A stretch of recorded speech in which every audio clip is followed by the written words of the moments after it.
चला, 7 person A, C, P, Q, M, N and X belong to same family. Okay, तर एका फॅमिलीमधले 7 member आहेत of the 3 generation.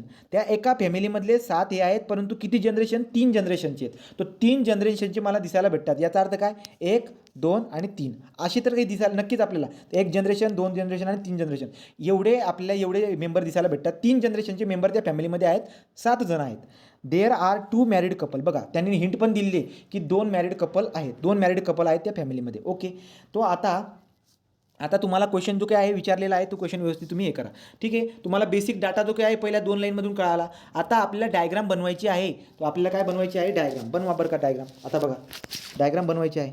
तो जेव्हा पण तुम्हाला 4-4, 5-5 अशी जर का कंडिशन दिली असतील ना, तर तुम्ही काय करायचं? सेपरेट डायग्राम बनवायची. नंतर जोडून घ्यायची वाटल्यास तर पण सेपरेट डायग्राम बनवायची. म्हणजे काय बरं का, पहिली डायग्राम काय बनेल? C is a mother in the law of N. ठीक आहे, तो C is mother in law. C is mother in law. तो सी काय आहे? Mother in law. Mother in law म्हणजे काय? सासू का रे? मदर इन लॉ म्हणजे काय? सासू, राईट का? तो सी, हां, तो C is a mother in law of N. C mother in law आहे म्हणजे सासू आहे. म्हणजे नक्कीच सी जो काही आहे ना निगेटिव्ह साईन आहे, राईट का? आणि mother in law of N म्हणजे सीचा मुलगा आहे कोणतर, समजा आपण ब्रॅकेट रिकामं ठेवू, मुलगा आहे म्हणजे पॉझिटिव्ह. आणि हा जो काही मुलगा आहे याची पत्नी म्हणजे ही कोण आहे? सी. सॉरी, ही कोण आहे? C, N N N. अशा पद्धतीने डायग्राम बनेल. ही डायग्राम, पहिली डायग्राम कळाली का?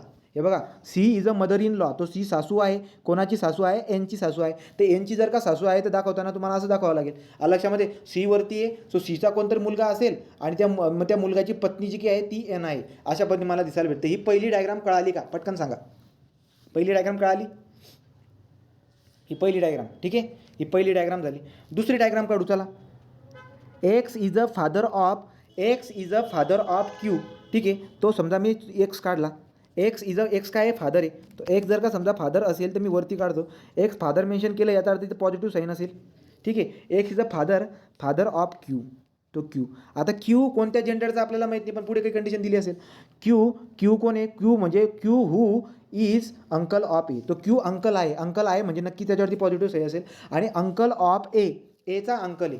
मग मला सांगा, जर क्यू एचा अंकल असेल तर तुम्ही काय करणार? क्यूच्या पुढे असा एक बाण दाखवणार, इथे खाता रिकामा करणार की जो क्यूचा भाऊ असेल, राईट का? क्यूचा भाऊ असेल आणि क्यूचा भाऊ असेल तो पॉझिटिव्ह साईन करणार आणि याच्या खाली ए असेल. इथं याच्या खाली काय असेल? ए. तो ए. आता एचं काय संबंध आहे आपल्याला माहीत नाही. जी डायग्राम मी दुसरी काढली, कळाली का सांगा रे? X is the father of Q. Okay, right का? Who is a uncle of A. तो अंकल म्हणजे काय? क्यूचा जो भाऊ आहे त्याचा मुलगा, म्हणजे एचा अंकल क्यू आला. अशा पद्धतीने मला रिलेशन दिसायला भेटणार आहे, राईट का? तो ही डायग्राम डायरेक्ट 3 याच्यामधली बनली, 3 जनरेशनची. ए, क्यू, एक्स अशा पद्धतीने 3 जनरेशनची डायग्राम बनली. दुसरी डायग्राम कळाली का रे? दुसरी डायग्राम कळाली का? त्याला तिसरी काढू, पेन बदलवतो. तिसरी डायग्राम काय बनणार आहे? P is a daughter of M. ठीक आहे, तो पी काय आहे? डॉटर. तो P is a daughter of M आणि नंतर पुढे काय? P is a daughter of M and only granddaughter of C. Okay, तो पी जे काय आहे ना, पी इज अ ग्रँड काय म्हटलं? P is a daughter of M. P is daughter of M. Pen बदलतो गड्या. समजा इथं पी आहे, तो पी इज अ डॉटर. तो P is a daughter of M म्हणजे एम वरती आहे आणि एमची डॉटर पी डॉटर आहे म्हणजे निगेटिव्ह साईल. आता एम नेमकं काय आपल्याला माहीत नाही, पण पुढे काय म्हणले? ओनली. बघा, so P is a daughter of M म्हणजे मी अशा पद्धतीने काढून गेली. एमच्या डोक्यावरती काय आहे म्हणजे फिमेल आहे का मेल आहे ते आपल्याला ओळखता येत नाही. And only granddaughter of C. आणि पी काय आहे? तो बघा, पहिले एक रिलेशन काढलं मी. तो P is a daughter of M and only granddaughter of. Only granddaughter म्हटलं म्हणजे काय? ते एमच्या डोक्यावरती अजून मी खुडून वरती लिहून टाकतो, राईट का? तो ग्रँड डॉटर मेन्शन केलेले म्हणजे इथं पी असेल, पीच्या डोक्यावरती एम असेल. एम आता एम फादर आहे का मदर आहे म्हणजे हे माहीत नाही आपल्याला. आणि ग्रँड डॉटर ऑफ काय म्हटले तुम्हाला? तो ग्रँड डॉटर ऑफ सी. एक तर माहिती मला सीच्या डोक्यावरती निगेटिव्ह वरतीच कळालं आणि ग्रँड डॉटर हे रिलेशन आपल्याला कळालं. तिसरी डायग्राम कळाली का रे? तिसरी येत ती P is a daughter of M. तो पी जे ना मुलगी आहे एमची, बरोबर. आणि ओनली आणि एकच ग्रँड डॉटर ऑफ सी. तो एकच काय आहे? ती सीची ग्रँड डॉटर आहे. म्हणजे मी ही वाली डायग्राम बनवली. बघा, ही डायग्राम बनली त्या पूर्ण प्रश्नाची. ठीक आहे, तो ही एक डायग्राम बनली ती, राईट. ही एक डायग्राम बनली, ही एक डायग्राम बनली. अशा पद्धतीने 3 बनल्यात. पुढे जाऊया. चौथी डायग्राम काय? N is a sister of N is the sister in the law of Q. चला, N is the sister in the law of Q. तो N is the sister in law of Q. तो क्यूच्या sister in law म्हणतात म्हणजे काय रे बघा बरं का. तरी 3 झाले का, पेन बदलवतो. तो N is sister in the law of Q. तो इथं यन आहे, right. N is sister in law. तो सिस्टर इन लॉ म्हणजे यन काय आहे, निगेटिव्ह आहे का रे. यन सिस्टर इन लॉ आहे म्हणजे निगेटिव्ह आहे. ठीक आहे, तो निगेटिव्ह आहे इन लॉ ऑफ क्यू. म्हणजे यनची जे काही आहे sister in law of Q. तो इथं मी जे काय करतो बरं का, समजा यनचा कोणतरी असेल, एक मिनटं, यनचा कोणतरी असेल आणि याचा संबंध इथं क्यूशी दिसायला भेटतोय. तो बघा आता यन जो काही आहे म्हणजे मी उलटं करून टाकलं आहे, या पद्धतीने करायला पाहिजे होतं मी. ही वाली डायग्राम मी खोडून दाखवतो बघा. डायग्राम बनवणं खूप महत्त्वाचं आहे रे, याच्यापेक्षा मोठे मोठे गणितं येतात. हे बघा, तो N sister in law of Q. तो इथं क्यू आहे. क्यूचा सिस्टर इन लॉ म्हणजे काय रे, मराठी सांगा बरं का. सिस्टर इन लॉचा मिनिंग काय होतो, सिस्टर इन लॉचा मिनिंग काय होईल. सिस्टर इन लॉ म्हणजे काय, साली का. तो म्हणजे हा, तो बघा बरं का आता, तो क्यू आहे. क्यू म्हणजे क्यूची जोडी कोणाची तरी आहे, राईट का. क्यूची जोडी कोणाची तरी आहे आणि या हा जो कोणी असेल ना, हा वाला ही जो कोणी रिकामा खाता आहे त्याचं कोण आहे बरं काही, त्याची मला काय दिसायला भेटते, बहीण दिसायला भेटते, बरोबर का. इथं हिच्या डोक्यावरती निगेटिव्ह साईन. तो मला काय दिसायला भेटेल की क्यू जो काही आहे, एकतर क्यूची आपल्याला जेंडर माहीत आहे का, कुठे क्यू आहे, प्लस आहे. समजा क्यू जो आहे ना प्लस आहे, मग जर क्यू प्लस असेल तर हा खाता काय असेल, निगेटिव्ह असेल. मग खाता निगेटिव्ह आहे, मग निगेटिव्हचा इथे नाही आपल्याला काय दिसायला भेटते, मायनस दिसायला भेटते. याचा अर्थ काय होतोय, ही बघा की जो काही हा इथं हे आहे ना, ही जोडी झाली. याची एकतर काय, ही बहीण आली. तो ती जी काही मुलगी आहे, ही वाली रिकामा खाता, त्याची बहीण आहे ती. क्यूची कोण आहे, ती साली आहे. क्यूची काय आहे, ती क्यूची साली आहे ती, असं दिसायला भेटते मला. ठीक आहे, तो ही डायग्राम पण बनली गड्या. 4 डायग्राम झाल्या. आता पुढचे बघा बरं का. नंतर क्यू इज अ अनमॅरिड. आणि काय मेन्शन केलं आहे की क्यू जो काही आहे तो क्यू अनमॅरिड आहे. आता क्यू काय म्हणलं आहे, क्यू इज अनमॅरिड. आता मला एक सांगा, क्यू अनमॅरिड म्हणलं आहे का. मग क्यू जर का अनमॅरिड म्हणलं आहे तर मग हे हवाला प्रॉब्लेम इथं मॅटर होऊन जाईल. क्यू अनमॅरिड म्हटलं बघा. N is a sister in law of Q. Possible आहे का रे असं, यन इज सिस्टर आहे का पॉसिबल. आहे. हे बघा, मला एक सांगा, क्यूने तर लग्नच केलं नाही आहे, मग यन सिस्टर इन लॉ कसं होऊन जाईल. क्यू इज अ अनमॅरिड कसं पॉसिबल होईल बरं. क्यू अनमॅरिड जर मेन्शन केलं असेल तर पॉईंट आपल्या, ठीक आहे, आपण एक काम करूया. आपण जे ना इथपर्यंत सगळी डायग्राम कंबाईन करून बघू पहिले.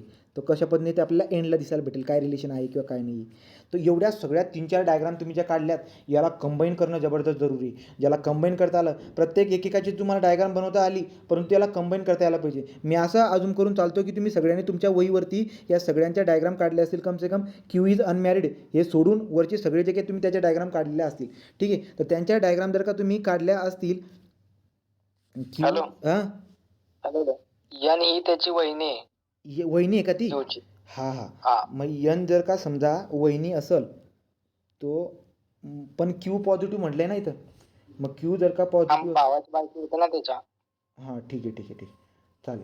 म्हणजे मग आता ह्या 4 1 2 3 4 डायग्राम बनल्या गेल्या. तर ठीक आहे, आता आपण एक काम करूया, वहिनी पण चालेल. वहिनी बरोबर आहे, तर वहिनी बरोबर एकदम परफेक्ट आहे. मग आपण जाऊ आता त्या गोष्टीकडे जाऊ.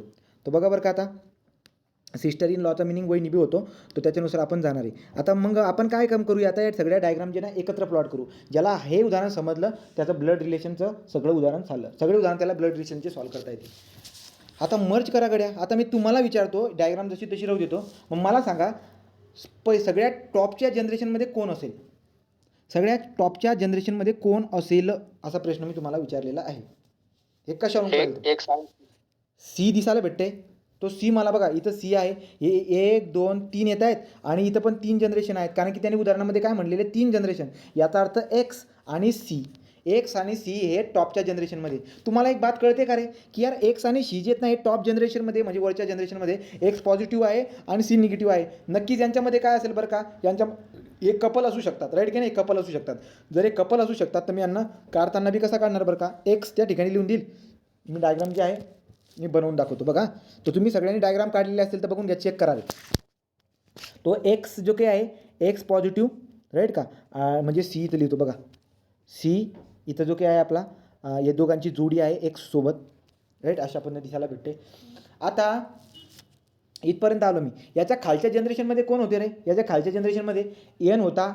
नंतर याच्या खालच्या जनरेशनमध्ये कोण होता? क्यू होता. याच्या खालच्या जनरेशनमध्ये कोण होता? क्यू पण होता. हां, राईट. तर मग आता आपण बघू. ओके हां, कळालं. तो कळालं. आता याच्या खालच्या याच्यामध्ये ना मी एक काम करतो. एक्सच्या खाली क्यू आहे ना, एक्सच्या खाली क्यू आहे असं अशा पद्धतीने एक्सच्या खाली क्यू आहे, तिथं पॉझिटिव्ह दाखवतो. ठीक आहे. अजून काय बरं का, कुठपर्यंत आलो तुम्ही? एक्सच्या खाली जे आहे ना क्यू आहे आणि क्यूच्या पुढे जो आहे ना एक काहीतरी खाता रिकामा होता. ठीक आहे, खाता रिकामा होता आणि त्याच्या खाली कोण होता? त्याच्या खाली होता ए. इथपर्यंत आपण डायग्राममधून कंबाईन करत चाललो आहे बरं का. एक्स जो होता त्याचा क्यू होता, इथं खाली खाता होता, ए प्लस होता. इथपर्यंत मी आलेलो आहे. राईट. नंतर पुढे मला काय दिसायला भेटतं बरं का, की क्यू जो काही आहे ती क्यू कोण आहे? क्यूची जी काही आहे ना, क्यू कोण आहे बरं का, तो क्यू कुठे होता आपला? हां, तर क्यूच्या ठिकाणी मला काय जोडता यायला पाहिजे? क्यूच्या ठिकाणी मी जे ना यम होता का आपल्या ठिकाणी? यम पण होता. इथं यम लिहिला तर चालेल का बघा रे? इथं एम आणि याच्या पुढं एन लिहितो. कसं आहे तुम्हाला सांगतो. याच्या पुढं एन आहे मायनसमध्ये. सी मायनस ही जोडी आहे. ठीक. याच्या खाली काय आला? तो याच्या खाली आला क्यू पॉझिटिव्ह. ठीक आहे. असं पुढे गेलो, इथं खाता होता. इथं जो आलो तो इथं होता ए प्लस. इथं ए प्लस होता. राईट. मला सांगा क्यूच्या लेवलला कोण कोण आहे? जेवढे कोणी असतील ना ते बाणं लिहून घेऊ. क्यूच्या लेवलला कोण कोण आहे रे? तुम्ही म्हणले क्यूच्या लेवलला एक रिकामा खाता आहे आणि एन पण आहे. तो एन जो काही आहे ना, एन वहिनी म्हणे. तो एन जो आहे ना ती एन वहिनी. मग एन जर का समजा वहिनी असेल, मग मी काय करतो? एन वहिनी, कोणाची वहिनी? एन क्यूची वहिनी का? मग थांबा. मग हा हे जे नाही दोघं भाऊ आहेत. हा रिकामा खाता जो आहे ना हा भाऊ आहे, म्हणजे हा पॉझिटिव्ह येईल. आणि या दोघांमध्ये कपल असेल इथं आणि ही जी ना आपली एन असेल. नक्कीच ही डायग्राम अशी बनायला पाहिजे. बघा रे, आता बरोबर येईल का ते? तो मला दिसायला भेटते की यन आणि हा रिकामा खाता जो काही आहे ना, हे दोघं काय आहेत? हे दोघं आपल्याला. आता मला सांगा ए. हां, इथपर्यंत आपण आलो. अजून आपलं बाकी काय बरं का, की सी जो काही ना, सी आजी आहे. तो सी जी काही ना आजी आहे, त्या आजीला एकुलती एक नात आहे. म्हणजे खाली आपण इथं आपल्याला दिसायला भेटेल याच्या लेवलला. तो मग ए जर का पॉझिटिव्ह आहे याच्या लेवलला, आपण एक काम करून घेऊ ना, इथं काय करून टाकू आपण? पी मायनस करून टाकू. कारण की त्यांनी दिले ना पी मायनस. इथं पी मायनस येऊन जाईल, सगळ्यात खाली पी मायनस येऊन जाईल. मग अशा पद्धतीने हे डायग्राम बनणार आहे. बघा ही डायग्राम फायनली. मग तुम्हाला काय दिसायला भेटेल बरं का? हा एम कोण असेल रे? हा एम तो असेल. एचे जे काही वडील होते, या पीचे वडील एम असू शकतात. राईट की ना?